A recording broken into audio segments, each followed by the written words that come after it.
Sa ganap na alas 12:30 ng hapon, 4 na Ukrainian FPV drone ang dahan-dahang umangat mula sa dalampasigan. Sila ay nasa 2 kilometro sa kanluran ng Dnepro Riverbank patungo sa 4 na Russian boats na ayon sa ulat ay parating na. Ayon sa intelligence, ang mga bangkang ito ay magdadala ng mga mahahalagang supply sa mga observation posts bago tuluyang lumubog ang araw. Ngunit may isang bagay na hindi alam ng mga Ukrainian operator. Isang Russian Lancet drone ang kanina pa sila natukoy. Ang mga FPV drone ay umakyat sa taas na 10 metro at mabilis na bumilis patungong timog silangan. Sa kanilang mga kamera makikita ang mga palikulikong channel ng ilog at ang mga marshland na tinatamaan ng sikat ng araw. Ang mga Russian boats ay hindi pa nakikita sa kabilang bahagi ng liko ng ilog. Ngunit mabilis na silang papasok sa bottleneck kung saan binalak ang ambush. Isang karera ito sa pagitan ng magkabilang panig, isang panig na naghahatid ng supply at isang panig na nagtatangkang humarang. Ngunit sa mga sandaling ito, ang Russian Lancet drone ang pinakamabilis na dumarating sa eksena.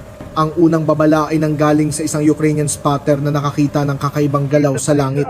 Tumingala ang lead operator mula sa kanyang screen at nakita ang isang itim na tuldok sa gitna ng mga ulap na mabilis na bumababa. Ang tuldok na ito ay mabilis na naging isang hugis triangulo, ang kilalang Russian Lancet 3 na direktang sasalubong sa kanilang posisyon. Kahit na 6 na kilometro na ang layo ng kanyang FPV drone, wala na itong halaga sa mga sandaling iyon. Ang strike drone ay papalapit na at hindi na naghintay ng instruksyon ng operator. Agad niyang hinila ang primary antenna cable, kinuha ang backup connector at mabilis na tumakbo patungo sa trench. Ang kanyang partner ay mabilis na ring tumatakbo patungo sa secondary control point na 500 metro ang layo. Sa itaas nila, lalong naging matarik ang pagdive ng Lancet habang nakalock ang seeker nito sa heat bloom ng dalawang operator. Eksaktong 3 segundo bago ang impact, nakatalo ng 2 lalaki sa loob ng isang timber reinforced dugout. Ang Lancet ay tumama sa kanilang dating pwesto at lumikha ng isang malakas na pagsabog na nagpalipad ng lupa sa taas na 20 talampakan. Ang 3 kg shaped charged warhead nito ay lumikha ng isang copper jet na kayang tumago sa bakal. Ngunit sa pagkakataong ito, lupa at kahoy lamang ang tinamaan nito. Sa kabila ng pagsabog, ang mga Ukrainian drones na nauna ng pinalipad ay patuloy na lumilipad patungo sa target. Nasa 2.5 kilometro na sila sa kanilang ruta, dumaan sa isang nasirang kahoy na tulay na nagsisilbing navigation reference. Ang mga Russian boats ay patuloy pa rin sa pag-usad sa mga makikitid na channel ng ilog. Kung hindi agad may babalik ng mga Ukrainian teams ang control sa mga drone, posibleng mawala ang signal bago pa man marating ang intercept point. Dito pumasok ang kahalagahan ng Ubiquiti Mesh Network System nang mawala ang primary control node dahil sa pagsabog. Ang mesh network ay kumilos ayon sa disenyo nito. Mayroong 5 radio nodes na nakakalat sa loob ng 5 kilometro at bawat isa ay nagche-check sa bawat isa 10 beses bawat segundo. Sa sandaling pumalya ang unang node, ang routing tables ay nag-update sa loob lamang ng 100 millisecond. Ang authenticated backup node ay kumuha ng control sa loob lamang ng 50 millisecond. Sa bilis na ito, hindi man lang naramdaman ng mga drone na nagkaroon ng aberya sa signal. Ang telemetry ng mga FPV drone ay nanatiling matatag habang tumatawid sila sa isang mababaw na basin. Ang battery indicators ay nagpapakita ng 85% sapat para marating ang target at may reserba pa para sa evasive maneuvers. Ngunit may bagong problema ang mga operator, ang distansya o range, dahil napilitan silang lumipat ng mas malalim sa mga trenches. Lumalayo sila sa kasalukuyang posisyon ng mga drone. Bawat metrong inaatras nila ay nagpapalawak sa distansya sa pagitan ng drone at ng controller. Sa layong 6 na kilometro, magsisimula na ang signal degradation o ang paglabo ng video feed. Ang backup team ay kailangang kumilos patungo sa direksyon ng ilog kahit na mapanganib ito. Dala ang mga spare batteries, spectrum analyzers at mga bagong antena. Mabilis silang dumaan sa mga zigzag trenches sa gitna ng putikan. Ang karaniwang Russian response time matapos matukoy ang isang node ay 3 minuto lamang. Matapos ang Lancet strike, inaasahan na nila ang kasunod na mortars o isa pang drone attack habang nagmamadali sila. Ang mga FPV drone ay dumaan sa ikalawang checkpoint, isang grupo ng mga sirang fishing huts. Kahapon, ginamit ng mga Russian boats ang northern route, ngunit ngayon ay wala silang nakikita doon. Nagbago ng ruta ang mga Russia ng 3 kilometro patungong timog, kaya kailangang i-adjust ng mga operator ang search pattern. Ang pagbabagong ito ay may cascading effect sa kanilang plano dahil kailangang sumabay ng mga operator sa bilis ng drone. Ang backup team ay patuloy sa pag-usad, dumaan sa ilalim ng mga mud berms habang ang kanilang spectrum analyzer ay wala pang nakikitang Russian emissions. Alam nilang hindi ito magtatagal dahil binabantayan din ng Russia ang bawat kilos sa dalampasigan. Inaasahan na ng kalaban na may mga Ukrainian operators na lalapit sa tubig matapos ang isang Lancet strike. Sa layong 800 metro mula sa ilog, narating ng ikalawang team ang isang firing position na may taas na 2 talampakan lamang. Kahit walang gaanong cover, nagbibigay ito ng malinaw na line of sight para sa signal. Agad nilang ikinabit ang mga antena at naibalik ang full quality FPV video feed sa tamang oras. Ang mga drone ay papasok na sa outer delta channels, habang ang battery ay nasa 65%. Ngunit habang nag-aayos ang mga operator, isang malakas na putok ang narinig mula sa kabilang pampang. Isang sniper ang nakahanap sa kanilang bagong posisyon. Ang unang bala ay dumaan sa itaas ng kanilang mga ulo, at alam nilang ang ikalawa ay maaaring hindi na sumablay. Ang sniper ay may malinaw na lane sa loob ng 600 metro ng bukas na katubigan na nagbibigay sa kanya ng bentahe. Ang Ukrainian team ay agad na yumuko sa kanilang maliit na firing slit nang dumaan ang ikalawang bala. Sa kabila ng panganib, tumayo ang spotter ng panandalian upang makuha ang posisyon ng sniper gamit ang laser rangefinder. Nakakuha siya ng eksaktong distansya, elevation at compass bearing. Gamit ang mapang nakatali sa kanyang braso, nakagawa siya ng isang 10-digit grid coordinate na sapat para sa isang artillery strike. Ang kanyang partner ay agad na gumamit ng encrypted radio upang humingi ng immediate suppression sa ilalim ng status na danger close. Dahil ang layo ay 600 metro lamang, anumang maliit na error sa ballistic calculation ay maaaring tumama sa mismong Ukrainian team. Sa ilalim ng normal na kondisyon, isang officer lang ang nagbe-verify ng grid, ngunit dahil danger close, 3 silang nag-check ng hiwalay.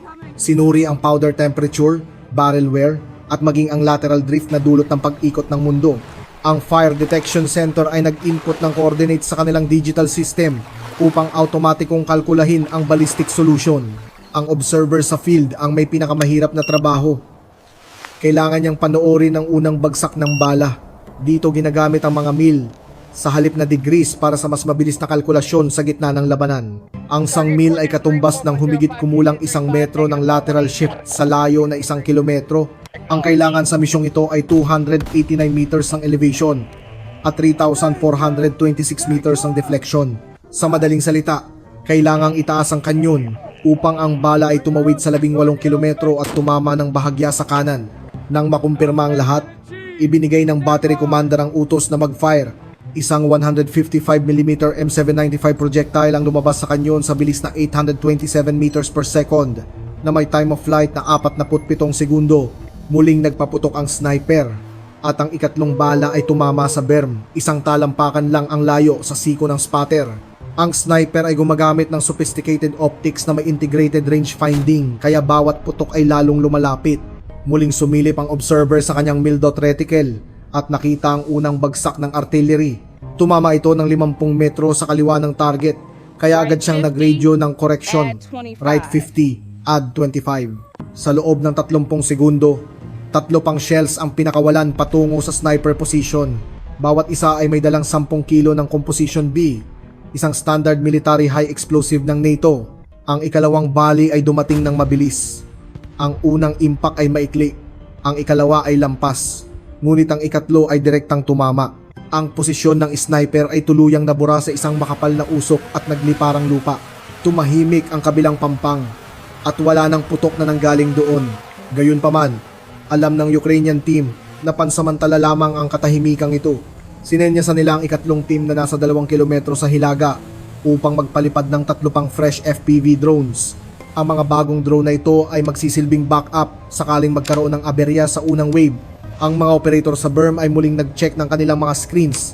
Ang kanilang orihinal na mga drone ay malalim na sa loob ng southern channels at ang battery ay nasa ilalim na ng 60%. Ang tubig ay nagiging madilim sa pagitan ng mga reeds at ang delta ay nagiging makitid na koridor. Sa kanilang video feed, nakita ang mga ripples at moving wakes sa ibabaw ng tubig. 4 na heat signatures ang nakita na mabilis na umuusad sa mga channel bilang isang column. 4 na makina, 4 na Russian boats na nagmamadali patungo sa bottleneck. Huminga ng malalim ang mga Ukrainian operator at nagsimulang mag-input ng mga bagong coordinates. Sa mga sandaling ito, hindi na lamang ang mga Ukrainian drones ang nasa langit. dahil may mga Russian FPV drones na ring nagbabantay. Ang mga Russian ay natutong manggaso bilang isang pack kung saan ang bawat drone ay may binabantayang escape vector. Ang spectrum analyzer ng Ukrainian operator ay nakakita ng tatlong signal sa 5.8 GHz.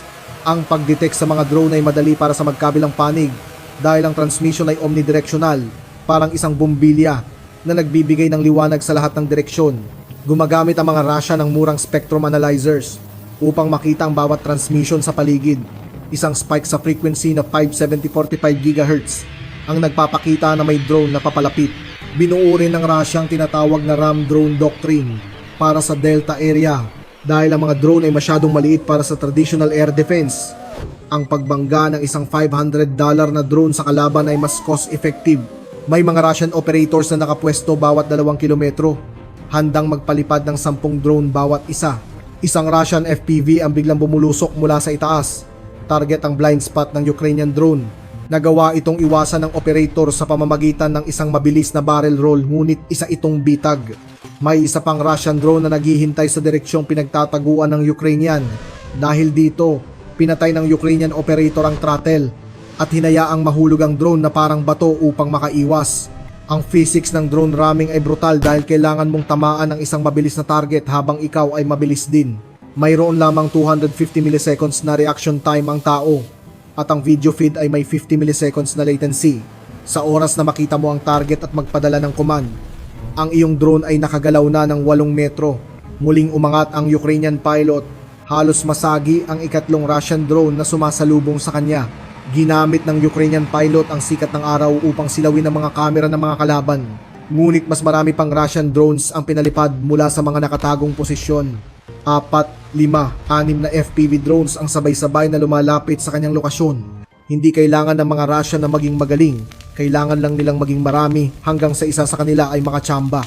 Ang mga raming attacks na ito ay may layunin ding ubusin ang battery ng mga Ukrainian drone dahil sa patuloy na pag-iwas. Ang stress sa mga operator ay matindi dahil kailangan nilang iwasan ng mga kalaban habang naghahanap ng target ng mga bangka. Sa kabila nito, nakita ng Ukrainian operator ang kanyang hinahanap. 4 na Zodiac boats sa mga channel sa ibaba. Ang battery indicator ay naging amber na sa 35%, kaya kailangan na niyang gumawa ng desisyon. Ipinadala niya ang coordinates ng mga bangka sa ikatlong wave na kasalukuyang nasa himpapawid na bago tuluyang maubos ang kanyang battery sa 20%. Napanatili niya ang lock sa mga Zodiac. Ang kanyang drone ay bumagsak sa marshland, ngunit ang trabaho nito ay tapos na. Ang mga Russian Zodiacs na binalaan na ng kanilang sariling mga operator ay naghiwa-hiwalay upang mahirapan ang mga aatake. Ngunit huli na ang lahat dahil ang tatlong fresh Ukrainian FPVs ay dumating na sa attack speed. Ang lead Zodiac ay tinamaan ng direkta sa waterline kung saan ang mga tubes ay nakakabit sa sahig. Ang pagsabog ng 300 grams ng RDX ay lumikha ng overpressure na agad na nagpunit sa mga tubes ng bangka. Ang ikalawang bangka ay sinubukang umiwas patungo sa reed bed, ngunit tinamaan ito sa transom kaya nawalan ito ng propulsion.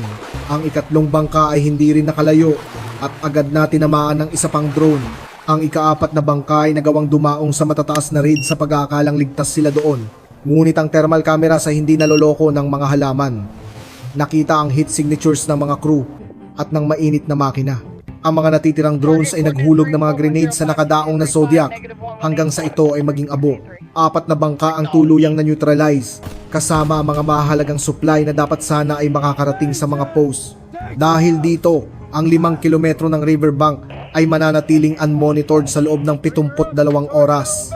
Ang mga Ukrainian operators ay mabilis na lumipat ng posisyon upang iwasan ang mga parating na mortar at lancet. Bukas, susubukan muli ng mga Russia ng ibang paraan, ngunit ang mga operator ay muling maghihintay. Paalam muna sa ngayon.